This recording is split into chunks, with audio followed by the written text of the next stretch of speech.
どうしたんですか？この子がここにおもちゃを落としちゃって。 You ain't fooling anyone, kid. Your crying was clearly ADR'd in.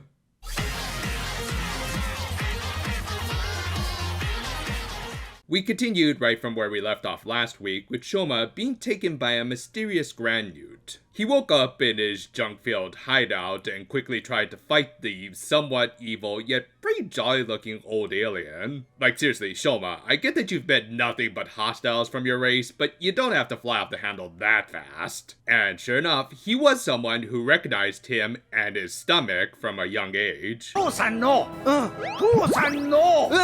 弟じゃ。 Are you sure you're not just another version of Rick Sanchez? そしたらまた二人で冒険に出かけよう。 But yeah, as it turned out, Rick G35 here was essentially the one who gave Shoma his powers, as even the twins clarified, he didn't have any of their race's special abilities other than his second mouth because he was mostly human. This is likely why his default form was as a human rather than need to transform like other grand newts into them as disguises. As for why Rick, or rather Dente, experimented on his own nephew, well, surprisingly, it wasn't for malicious reasons like many a Showa writer, but kind of the opposite, in that his father wanted to give his son some sort of defense against the rest of their race and dude, I know people are already starting to get the ornaments out, but Christmas is still at least a couple months away.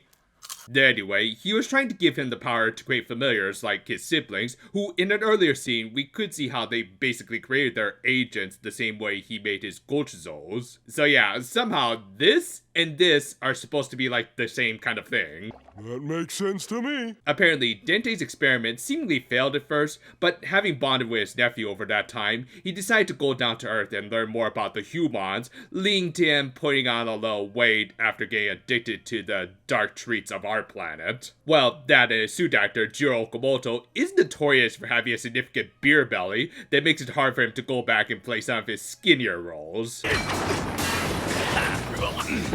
He's fat! Still, in spite of seeming like a genuinely nice Grunkle, at least compared to his other versions, Shoma couldn't exactly forgive the entirety of the Stolmach family for what they did to his mother.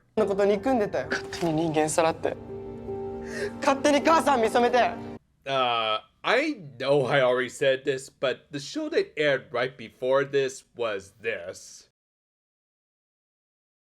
Dente tried to justify Shoma's father's actions by explaining that he couldn't afford to let them live happy lives, otherwise they'd be turned into dark snacks, ironically much like what Shoma was doing with the people he had met. However, he wasn't able to make that connection at first, as some wounds just don't heal that easily, especially when his mother still ended up getting turned into a confection after living a pretty miserable life. Fortunately, after helping a kid get back his toy that I'm pretty sure is a callback to one of Junko Komura's previous shows, Shoma did quickly start to understand what his father was trying to do, and while I think a part of him will never truly forgive him and the Stolmach family, he did recognize that he wasn't the main problem, as at least he was showing what could be best described as tough love. Thus, his snack of the week, which were spicy potato chips, kind of reflected this by being a food that hurts at first, but can also lead to some sort of satisfaction by the end. Meanwhile, Hanto was doing some investigating and managed to find both a Gochuzo and the twins' agents who had captured a bunch of victims. Realizing that they were going to be processed into their addictive jellos, he tried to distract the agents in spite of not having any special powers yet.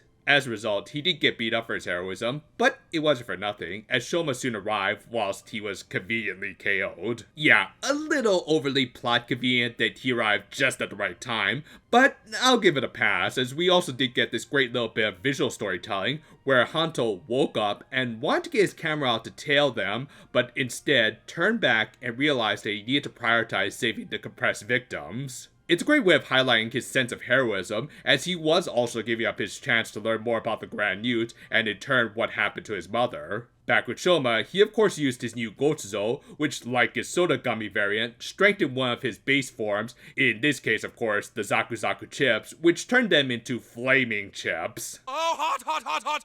Hot, hot, hot, hot, hot, hot! Though unfortunately, I guess they just couldn't use real fires for this stunt because they were fighting indoors, but it was made up for with this great bit where one of the agents actually got the smart idea and tried to prevent Shoma from turning his little buckle. So the writer countered this by... The action in this show is amazing. One of the agents managed to escape, but Shoma had to prioritize saving the trapped people, who gave him a warm greeting when he released them. He asked for no pickles! Actually, this led to probably my favorite part of the episode, as while Hanto actually tried to hype Shoma up as a righteous Kamen Rider who could save everyone, Shoma seemingly remembered what his father did to prevent him and his mother from becoming dark treats, so he just thanked Hanto and left, not claiming to be any sort of hero of justice or the like. To me, this is Shoma trying not to become a beacon who would fill everyone up with hope, i.e. the happiness spice. Again, this is a season where I think they're going back to the values of the Showa writers, where they really didn't care whether or not they were viewed as monsters as long as they were doing the right thing. In this case, while he's trying not to be a jerk about it, he's also letting them have the impression that he's just a monster, as that will at least instill fear that'll make them undesirable to his crazy family, so yeah, good stuff. Later, Shoma returned to Sachika's apartment and passed by Hanto, who unfortunately didn't recognize him without the gummy suit. But yeah, he was there to both finally get a permanent residence and to learn more about the ins and outs of making people happy. 消えないならワンチャン許す。犬 Believe me, Shoma, I think you have a lot more going for you than a certain pink pooch. Though on that note, and even though he wasn't particularly happy, the twins had hired some hipster Granute to capture Hanto's mentor, ending the episode with a very memeable face. Seriously, dude, brush your teeth sometime. This was a good character lore building episode, which I'm starting to notice has been kind of a theme with these first few episodes of the show. Not complaining, mind you, as more lore about the characters, especially the main one, is always appreciated, and the way it was told here was very thought-provoking and of course emotional. About the only thing I could kinda complain about are the costumes of the new Stoma family members, which, yeah, do look a little silly, but really that just adds to the fun.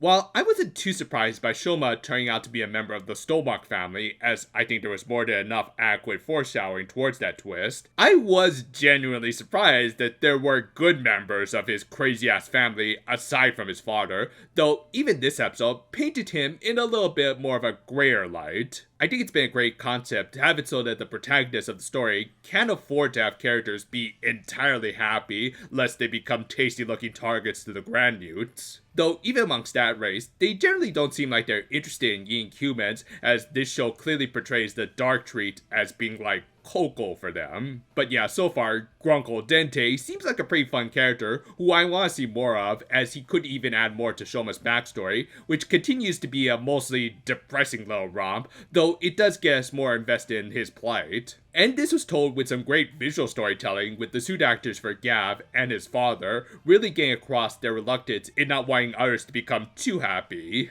It's good stuff showing how the top priorities of all Kamen Riders should be the well-being of others, even if it hurts them in the process. Which, on that note, Hanto also had a good showing here that of course is going to lead to him becoming the secondary rider of the season, which I'm looking forward to next week as he also has to save his boss. And overall, this is another very good episode that further fleshed out our main and even our soon-to-be secondary writers. Variety is the spice of life, which this show definitely has, and is going to have even more next week. The new month and anime season are going to be starting this week, so that's going to give us a lot of new stuff to cover. We're planning on starting 2 new review series with Acro Trip and Maki Lumiere, though if we find something more interesting like we did with VTuber Legend last season, we might change things up. Gotta keep our options open is all I'm saying. Regardless, look forward to it. Until then, though, farewell for now, my friends, and yeah, I think I'm gonna need some milk after this one.